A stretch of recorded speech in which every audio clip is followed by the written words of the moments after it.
How's it going, everybody? Welcome back to Elvis Junction Reviews. Today we're going to be looking at another locomotive, but from the Atlas Master brand. We're looking at a Conrail -840B locomotive number 5060 in the Silver Series because it doesn't have any sound in it. So we're going to open her up here.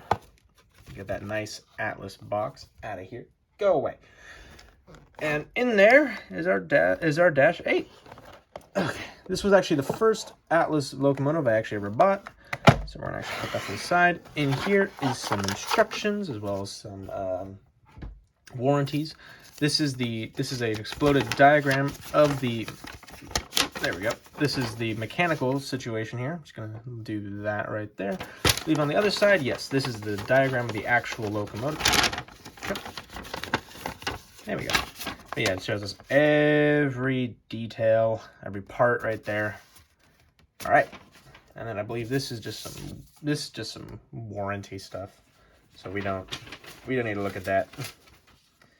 All right, so Conrail -8. Okay, pull that out of its blister package. Go away. And we're gonna take that shell off, pull that little foam out. Let's move that off to the side here. And pull that other little foam bit off as well. In this little baggie is some spare, these little rubber stoppers. I'll explain what those are for in a bit. And we have some sunshades right here. Oh, I don't think I actually showed you those rubber stoppers. There they are. We have some sunshades here. We are not going to put those on because Conrail did not put sunshades on their locomotives. Now, excuse me. You can see that it is in this plastic bulkhead, and it is held in by 2 screws right in there.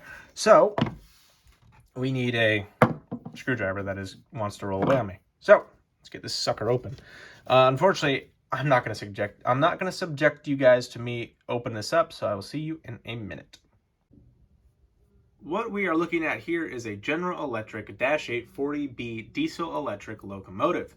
It's either charged by a 16 or a 12-cylinder turbocharged GE 7FDL 4-stroke diesel engine, and it was designed to replace the -7 series that were made during the 70s and the early 80s.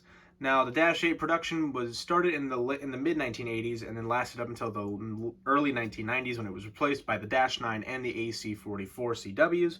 Now, our locomotive here, Conrail's 5060, was built in April of 1988, and during the split up of Conrail between the Norfolk Southern and the CSX acquired this locomotive and renumbered it to CSX 5950.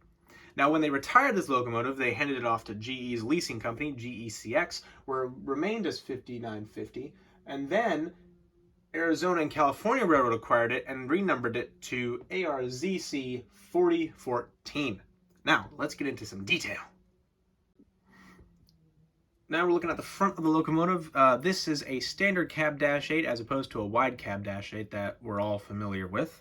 So starting at the top here, we have a grab iron on the top of the roof here, along with our number boards on either side, 50/60, and these light up along with the headlight. We have 2 marker lights, one on either side, and those are used in helping of helper service as well as backing up. Now those unfortunately do not light up. Those are just detail. Now we have separately applied windshield wipers, one here, there, and then these are connected together. We have 2 grab irons right here on the top of the nose, along with sand filler hatches that are just visible behind those grab irons. We have a brake wheel here, which I can actually show you really quickly. There it is. And now we also have a nice Conrail logo right here on the front of the nose, along with a grab iron right directly below it. And we have I think that's the walkway light right there. That does not light up. We have our walkway grab holders right here. We have a coupler cut bar on either side. They link up and they work right on down to this Atlas coupler, which is very confusing. We have a snowplow along with MU cables, 3 on each side, as well as an air hose. Now let's take a look at the back. Looking at the back of the locomotive, we have an operable headlight right here, and it is operable in either direction, so if you're backing up, it'll light up. If you're going forward, it will not. We have a grab iron here up on the top of the radiator here, as well as grab irons that work their way from the top down to the walkway. There's the walkway light right there. We have marker lights just below the number boards that do light up as well. I do not know what these are. Need to breathe. There's our sand filler hatch right there. We have another coupler cut bar, another MU hose here, and then some grab irons right here, as long as more MU cables here on either side, 3 on each side, and our coupler as well as our air hose. Now let's take a look at the side. Looking at the side here of the locomotive, you can see a large 5060 right below the cab window here, and you can actually see crew figures in there. Atlas is good about that. They're one of the few manufacturers that actually puts crew figures in the locomotive because they know you don't always want to run a ghost train. Up here you can see the Sinclair antenna, which actually is see-through, which is really cool. We have another antenna here. We have some radiator vents. Oh, that's my hand. A radiator vents right here, as well as a separately applied windshield wiper. There's also another one on the other side. You can see an F here for designating the front of the locomotive, as well as the steps up to the locomotive here. We have a GE serial number plate here, as well as it says B40-8 right there. I don't know what that little one says because it's even too small for my eyes to comprehend. Looking down at the trucks, you can see the great truck detail here, as well as the sand pipes so if it was slippery and you needed some traction, you can drop sand on the rails and grip those rails. You can see the air compressor, or at least the air tanks right, that's my hand again. You can see let's see if I can get it, there we go. There is the air tank right here, right next to the fuel. And if we move the locomotive this way, you can see a nice Conrail logo right here, along with the Conrail, the actual word. You can see the Leslie RS3L here, along with the exhaust. Now, Conrail really liked the Leslie RS3L, and it's a great horn in my opinion.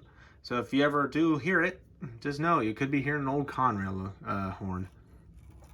Let me move off to the side here. There is the iconic -8-9 AC44 radiator that has been seen for over 30 years now. Gee whiz. And also, here's a little fun thing. If we look at the other side here, let me just flip this gorgeous girl around. Hey, look at that. It's an actual real chain right there. Atlas is also one of those few manufacturers that actually puts real chains as opposed to fake chains. If you look at like scale trains, you do see like plastic chains that aren't really real chains anyways. So let's get into my final thoughts about this locomotive. Prior to me buying this locomotive, I had no idea of the quality of an Atlas locomotive, especially of their master line.